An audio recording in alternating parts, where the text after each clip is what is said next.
பல ஆண்டுகளாக இந்த காவிரி நீர் பிரச்சனை தொடர்பாக தமிழகத்திற்கும் கர்நாடகத்திற்கும் இடையே மிகப்பெரிய போர், அதாவது தண்ணீர் போர் நடந்து வருகிறது. இந்த தமிழகத்தில் கடந்த 4 ஆண்டுகளாக குறுவை சாகுபடி என்பது முற்றிலுமாக பாதிக்கப்பட்டு விட்டன. இந்த ஆண்டும் 5வது ஆண்டாக இந்த ஆண்டும் குறுவை சாகுபடி என்பது முற்றிலும் பாதிக்கப்பட்டது.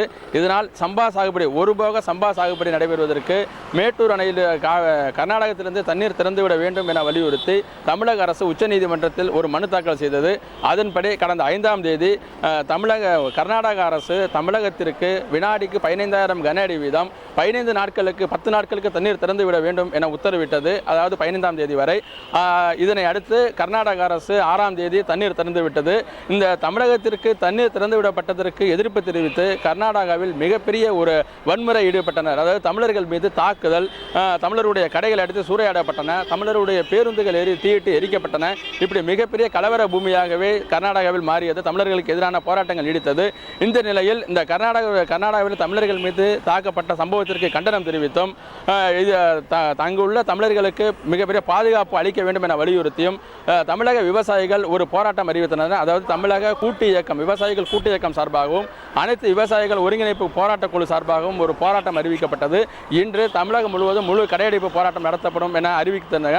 அதற்கு பல்வேறு கட்சிகள் ஆதரவும் கேட்டிருந்தனர். அவர்கள் முழு ஆதரவு தெரிவித்திருந்தனர். இந்த நிலையில் தஞ்சையில் வந்து மிகப்பெரிய காய்கறி சந்தையான காமராஜ் மார்க்கெட் மற்றும் சரபோஜ மார்க்கெட் முழுமையாக அடைக்கப்பட்டுள்ளன. வணிக நிறுவனங்கள் முழுமையாக அடைக்கப்பட்டுள்ளன. பெட்ரோல் பங்குகள் மூடப்பட்டுள்ளன. அதே நேரத்தில் தனியார் பேருந்துகளும் இந்த அரசு பேருந்துகளும் வழக்கம் போல் இயக்கப்பட்டு வருகின்றன. போலீஸ் பாதுகாப்புடன் அரசு பேருந்துகள் இயக்கப்பட்டு வருகின்றன. இதனால் பொதுமக்களுடைய இயல்பு வாழ்க்கையில் பாதிப்பு ஏற்படவிட்டாலும் கடைகள் அடைக்கப்பட்டதால் கடைகள் மற்றும் வர்த்தக நிறுவனங்கள் அடைக்கப்பட்டிருப்பதால் ஒரு சில பாதிப்புகள் இருக்கத்தான் செய்கிறது. அதே நேரத்தில் தனியார் கல்லூரிகள் பேருந்துகள் இயக்கப்படுகின்றன. தனியார் கல்லூரி பேருந்துகள் மாணவர்களை அவருடைய வாகனத்தில் அழைத்து செல்கின்றனர். கடைகள் முழுவதும் அடைக்கப்பட்டுள்ளன.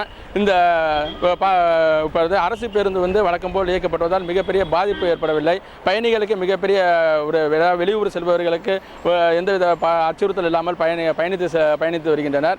இந்த நிலையில் தஞ்சையில் வந்து 2 இடங்களில், அதாவது தஞ்சை ரயில் நிலையத்தில் ஒரு ரயில் மறியல் போராட்டம் நடைபெறுகிறது. அதனைத் தொடர்ந்து மத்திய கலால் வரி அலுவலகம் முன்பு ஒரு முற்றுகை போராட்டம் நடைபெறுகிறது. தொடர்ந்து சாலை மறியல் போராட்டமும் நடைபெறுகிறது. தஞ்சையை பொறுத்த வரைக்கும் பார்த்தீங்கன்னா தஞ்சை மாவட்டத்தில் வந்து மழலையர் மற்றும் தொடக்கப்பள்ளி வந்து விடுமுறை அறிவித்திருக்கிறார்கள். அதாவது இதை சேர்ந்த 200 பள்ளிகள் வந்து விடுமுறை அறிவிக்கப்பட்டுள்ளன. அதே போல மெட்ரிக் பள்ளிகள் வந்து விடுமுறை அறிவிக்கப்பட்டுள்ளன. மெட்ரிக் பள்ளிகள் சுமார் 100 பள்ளிகள் உள்ளன. அந்த 100 பள்ளிகளுக்கும் விடுமுறை அறிவிக்கப்பட்டுள்ளன. மொத்தம் 314 பள்ளிகள் வந்து இன்றைக்கு விடுமுறை அறிவிக்கப்பட்டுள்ளன. மொத்தத்தில் தஞ்சையை பொறுத்தவரையும் வர்த்தக நிறுவனங்கள், காய்கறி சந்தைகள் அடைக்கப்பட்டிருந்தாலும் பேருந்துகள், தனியார் பேருந்துகள், அரசு பேருந்துகள் வழக்கம் போல் இயக்கப்படுவதால் எந்த விதமான பாதிப்பும் இல்லாமல் பொதுமக்களும் சரி, பள்ளிக்கு சில மாணவிகளும் சென்று வருகின்றனர். தஞ்சையில் வந்து இந்த காவல்துறை பாதுகாப்புக்காக சுமார் 2000 போலீசார் பாதுகாப்பு பணியில் ஈடுபடுத்தப்பட்டுள்ளனர். அதாவது கூடுதலாக ஒரு காவல் கண்காணிப்பாளர் வந்து இந்த பாதுகாப்பு பணிக்கு இணைந்து செயல்பட்டு வருகிறார்.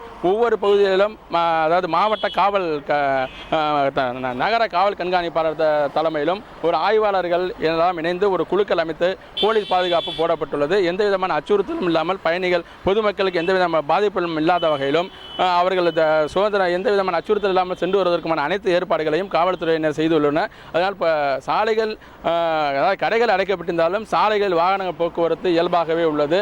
எந்த விதமான அச்சுறுத்தல் இல்லாமல் மக்கள் சென்று வருகின்றனர். அதனால் தஞ்சையை பொறுத்த வரைக்கும் இயல்பு நிலையில் வந்து எந்தவித மாற்றம் இல்லாமல் சென்று கொண்டிருக்கிறது.